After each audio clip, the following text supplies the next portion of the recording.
اپنے آپ کو تیار کر میوٹ کر لیں ساتھی. الحمدللہ رب العالمین والعاقبۃ للمتقین والصلاة والسلام علی رسولہ الامین وعلی آلہ وصحبہ اجمعین. اللہم صلی علی محمد وعلی آل محمد وبارک وسلم وصلی علیہ. ہمارا آج کا موضوع اسلام فوبیا اور مسلم کمیونٹی کا عمومی رویہ اور جو رد عمل ہے، یہ ہمارا موضوع ہے. اور یہ جن موضوعات کو ہم کور کرنے جا رہے ہیں، ان کا تعلق یہاں مغرب میں مسلم کمیونٹیز کے لیے جو چیلنجز ہیں اور اس میں جو کمیونٹی کا رول ہونا چاہیے صحیح معنوں میں، اور جو رول اس وقت ہے اس کا ایک کریٹیکلی جائزہ ہوگا، اور پھر اصلاحی اقدامات بھی ہوں گے کہ ہمیں کیا کرنا چاہیے ان حالات میں.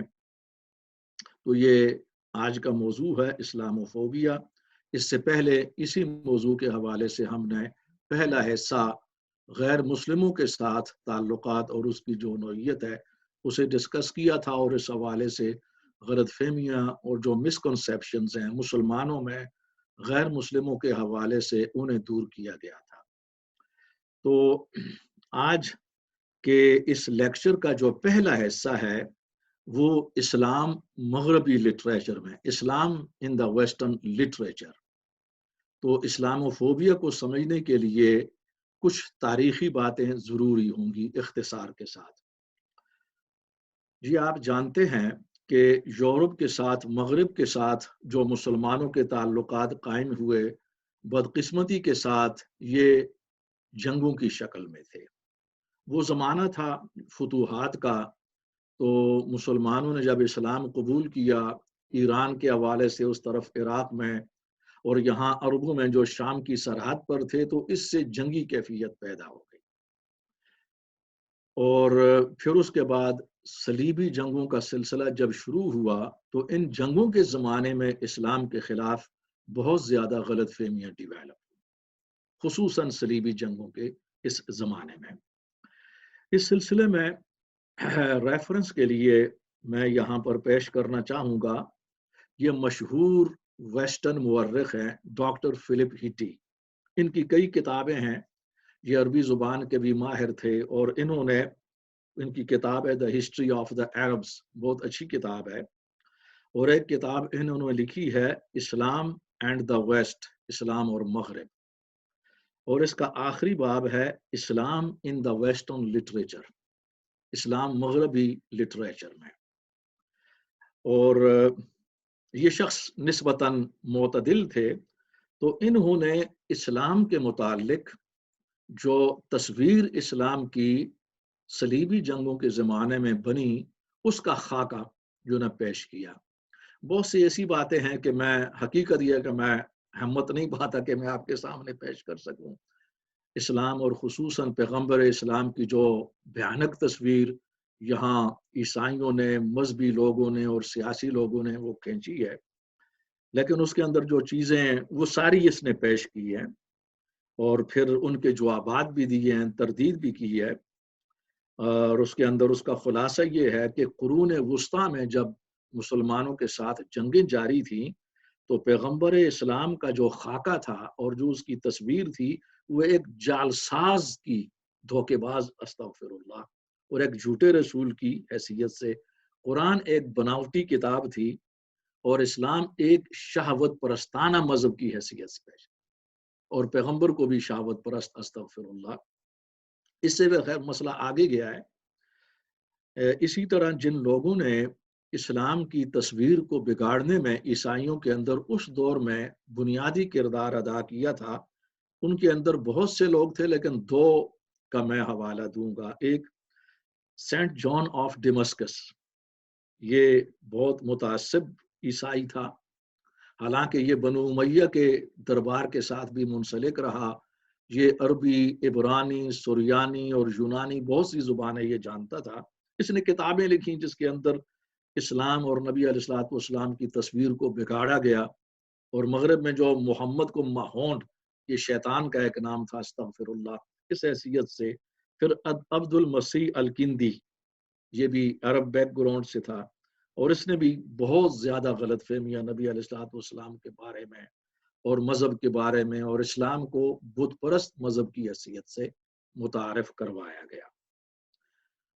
یہ سلسلہ جاری رہا. 18ویں صدی سے کچھ تھوڑے سے وہ نارمل ہوا معاملہ، کچھ رواداری سامنے آئی. اسی عرصہ میں اچھے لوگ بھی پیدا ہوئے مغرب میں، جس کے اندر کارلائل، برنارڈ شا اور اسی طرح گبن جیسے لوگ تھے کہ جنہوں نے باقاعدہ جوابات دیے کہ مغرب اسلام کے خلاف ایک تعصب میں مبتلا ہے جنگوں کی وجہ سے، کیونکہ جنگیں ہارتے رہے ہیں، صلیبی جنگیں اکثر و بیشتر، ساری نہیں اکثر و بیشتر. اور پھر بغیر کسی تحقیق کے انہوں نے، مثلا کارلائل نے زبردست وکالت کی اسلام کی، اور اس کی کتابیں اور اس کے جو لیکچر تھے بہت باوزن تھے. اور سب سے پہلے اس نے باضابطہ طور پر مغرب میں مغربی مفکرین کو اور اس بیانیوں کو چیلنج کیا کہ یہ کیسے ممکن ہے کہ تم کہتے ہو محمد کو، یہاں میں اپنی طرف سے استغفر اللہ کہوں گا، کہ محمد دھوکے باز ہے، شہوت پرست ہے، اور اسلام بت پرستی کا مذہب ہے. تو ایک دھوکہ دینے والا شخص کیسے کامیاب ہو سکتا ہے کہ اتنے اپنے کروڑوں ایسے حامی پیدا کریں جو اس پر جان دینے کے لیے تیار ہوں، اور وہ خدا کی بھی عبادت کرنے والے ہوں، اور وہ نیکی پر چل رہی ہیں. یہ ممکن نہیں. دھوکے باز آدمی اتنے زیادہ افراد، اتنا عظیم مذہب پیدا نہیں کر سکتا. اور لوگ دھوکے باز کو جان لیتے ہیں، ایک عرصے تک دھوکہ میں مبتلا رہتے ہیں، اور اس کے بعد وہ چھوڑ دیتے ہیں. اگر حقیقتاً یہ شخص ایسا ہی ہوتا تو اس کی زندگی میں یا مرنے کے کچھ عرصہ کے بعد مذہب ختم ہو چکا ہوتا. لوگ اتنے بیوقوف نہیں ہوتے کہ دھوکے باز کو رسول سمجھے، اور سارے لوگ جو ہے نا وہ نشے کے اندر نہیں ہوا کرتے. تو یہ ایک بہترین بیانیہ تھا، نیریٹو، جو کارلائل نے اس کو چلایا، اور بھی لوگ آئے.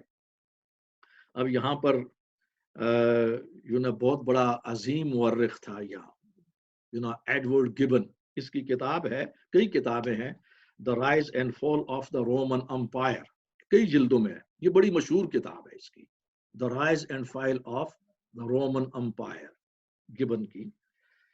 اور اس کی 5ویں جلد کے اندر اس نے تفصیل کے ساتھ رد کیا ہے ان تمام الزامات کا جو اسلام پر اور نبی علیہ الصلوۃ والسلام پر لگائے گئے مغرب کی طرف سے، جوابات دیے گئے. اور یہ نام آپ نے سنا ہوگا، جرمنی کا مشہور شاعر گوئٹے، مشہور شاعر گزرا ہے. مجھے یہ پڑھ کر بڑی خوشی ہوئی، حیرت بھی ہوئی کہ اس نے بھی بہت بڑا دفاع کیا نبی علیہ الصلوۃ والسلام کا، اور اس نے کہا کہ محمد کے پیغام میں تقدس اور روحانیت ہے. اس نے بہت بڑی ایک نظم لکھ رہا تھا گوئٹے حضور علیہ الصلوۃ والسلام پر، اور اس میں جوابات تھے، مکمل نہ کر سکا، وہ بہرحال فوت ہو گیا.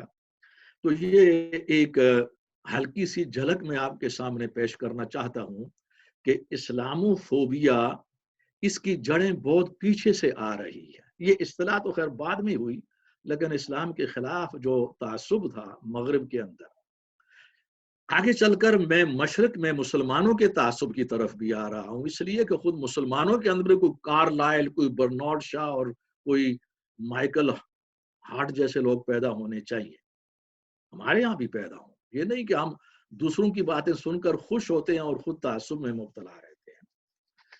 اب یہاں پر مغرب کی تاریخ میں ایک اہم ترین مرحلہ آیا. یہ بہت بڑا تاریخی مرحلہ تھا، اور اگر اس موقع کو صحیح استعمال کیا جاتا تو یہ مغرب کی اور مسلمانوں دونوں کی تاریخ کو بدل سکتا تھا، اور تاریخ بہت شاندار ہوتی، بہت مفید ہوتی، مغرب کے لیے بھی اور مسلمانوں کے لیے بھی. یہ مرحلہ تھا کہ دوسری جنگ عظیم کے بعد پوری دنیا سے مسلمان مغرب کی طرف آئے، یہاں پر آباد ہوئے، یہاں پر شہریت لی. اب براہ راست ایک انٹریکشن تھی مسلمانوں کی مغرب کے ساتھ. امریکہ کا مسئلہ تھوڑا سا مختلف ہے، چونکہ امریکہ جس زمانے میں مسلمانوں کی صلیبی جنگیں مغرب کے ساتھ جاری تھیں تو امریکہ اس وقت تک دریافت ہی نہیں ہوا تھا. امریکہ بعد میں دریافت ہوا. پھر خود امریکہ کو بھی اپنی آزادی کے لیے بہت بڑی تحریک چلانا پڑی. اس لیے امریکہ کے اندر وہ نفرت نہیں جو یورپ کے اندر ڈیویلپ ہوئی صلیبی جنگوں کی وجہ سے. اس لیے امریکہ کا معاملہ وہاں پر قبول اسلام کے حوالے سے لوگوں کی تعداد زیادہ ہے. وہ جذبہ زیادہ ہے اسلام کے قبول کرنے کا، تعداد بھی امریکہ کے اندر، اور اس کی وجہ یہ ہے کہ وہاں تعصب کم ہے اور صلیبی جنگوں کا تعلق امریکہ سے نہیں رہا ہے. اب اس مرحلہ پر میں بیان کر رہا تھا کہ یہ ایک بہترین مرحلہ تھا کہ مسلمان یہاں پر آباد ہوئے، یہاں کی شہریت لی. اب براہ راست مسلمان ان تمام غلط فہمیوں کو دور کر دیں، مگر اس میں کامیابی نہ ہو سکی. اس کی بنیادی وجہ یہ ہے کہ مسلمانوں کے اندر دعوتی اپروچ ڈیویلپ نہیں ہو سکی آغاز ہی سے. یہ صحابہ اور تابعین تک یہ مسئلہ تھا. خلیفہ حضرت عمر بن عبدالعزیز نے اس کو کافی ڈیویلپ کیا، لیکن جو طویل ملوکیت تھی، فتوحات تھیں، مسلمانوں کا ذہن فتوحاتی بن گیا. ہماری فقہ، ہمارا لٹریچر فتوحات پر مبنی ہے، وہی مائنڈ سیٹ ہے فتوحاتی، کنکویسٹ مائنڈ سیٹ ہے ہمارا، وہ دعوتی نہیں بن سکا. چنانچہ ہم لوگ جو یہاں پر آ کر آباد ہوئے، یہ بہترین موقع تھا کہ اللہ تعالیٰ نے ہمیں یہاں پر بھیجا. اس کے اسباب کچھ بھی ہو، لیکن یہ اللہ کی مشیت تھی. لیکن یورپ کے اندر خواہ ہم لوگ برے صغیر سے ہوں مسلمان یا مشرق وسطیٰ سے ہوں، مشرق وسطیٰ سے وہ زیادہ آئے برے صغیر کے مقابلے میں. یا فرانس میں، جرمنی کے اندر اور باقی ممالک میں، تو یہ عرب ممالک سے وہاں پر لوگ آئے. ہم لوگ برے صغیر سے آئے، لیکن قدر مشترک ہم سب کے اندر یہ تھی کہ ہم سب مزدور تھے، علم نہیں تھا. اور اس دوران جب استحکام ہمیں ہوا، خواہ وہ عرب ہوں یا نان عرب ہوں، کوئی بھی ہوں، خواہ وہ ترک ہوں، ترک جرمنی میں بہت زیادہ ہے، ایک قدر مشترک ہے، کامن فیکٹر ہم سب کے درمیان، وہ اسلام کا کم علم تھا. عظیم ترین اکثریت مزدوروں پر مشتمل تھی، ان کے اپنے معاشی مسائل تھے، غربت کے، پریشانی کے. تھوڑا سا آگے چل کر استحکام کا زمانہ یہاں پر آ گیا، اور اس اسٹیبلش کے زمانہ میں ہم نے مسجدیں اور مدارس قائم کیے، لیکن یہ اپنی ضرورت کے لحاظ سے، خواہ وہ عرب ہوں یا نان عرب ہوں، ہم ہوں برے صغیر سے دوسرے ہوں. کیونکہ مزدور جس طریقے سے، ایک لحاظ سے تو ہم اس کو بہت زیادہ اپریشیٹ کریں گے کہ ان لوگوں نے بڑی مشکل کے ساتھ یعنی انفاق فی سبیل اللہ کرتے ہوئے اسلامی جذبے کے تحت مساجد قائم کی، پھر اس کے بعد مدارس وجود میں آئے. یہ بہت بڑی سیکریفائس ہے. میں سمجھتا ہوں کہ اسے اپریشیٹ کرنے کے لیے الفاظ نہیں کسی بھی انسانی زبان میں. مگر جس ٹاپک پر یہاں پر ہم گفتگو کر رہے ہیں، جو چیلنج تھا، اس کا سامنا نہیں کر سکے، اور یہ ایک فطری بات تھی. اس لیے کہ بیک گراؤنڈ مزدور کی تھی، وہ لوگ ان پڑھ تھے سب کے سب، ہمارے جو سینئر جنریشن تھی. تو لہٰذا انہوں نے جو امام یہاں پر بلائے مذہبی رہنما، عربوں نے بھی ایسے ہی کیا. آپ لوگوں کو شاید ذہن میں ہوگا کہ عرب ہیں، کچھ مسئلہ اور ہوگا. کئی لحاظ سے ہم نان عربوں سے یعنی اپنی اپروچ میں بہتر ہے. اور میں یہ اپنے عرب علماء ساتھیوں پر، ان کے اسکالر کے سامنے، دوستوں کے سامنے سخت الفاظ میں شکایت کرتا رہتا ہوں، احتجاج کرتا رہتا ہوں. مثلا یہ جو شیعہ سنی کا فساد اور اس کو زیادہ آگے تک لے جانا نفرت کو، اس کے پیچھے عرب ہے. اور اسی طرح جو پولیٹیکل ایکسٹریمزم ہے، اس کے پیچھے عرب ہیں. ہم برے صغیر کے لوگ نہیں ہیں. فار یو انفارمیشن، آپ سن کر حیران. بہرحال اصل پوائنٹ کی طرف آتے ہیں کہ چونکہ ہم لوگ مزدور تھے، تو لہٰذا اپنا مائنڈ سیٹ تھا، اپنی ضرورت کے مطابق، ہر آدمی اپنی ضرورت کے مطابق کام کرتا ہے. اب ان کے لیے جو ہے نا، وہ پی ایچ ڈی اسکالر اسلام آباد یونیورسٹی ڈاکٹر خالد علوی صاحب یا ڈاکٹر محمود غازی جیسے لوگ تو مفید نہیں ہو سکتے تھے، یا مولانا مودودی یا غامدی صاحب جیسے لوگ مفید نہیں ہو سکتے تھے. مزدور تھے، تو انہوں نے اپنے لیول آف انڈرسٹینڈنگ کے مطابق کام کرنا تھا. تو لہٰذا انہوں نے اسی کے مطابق وہ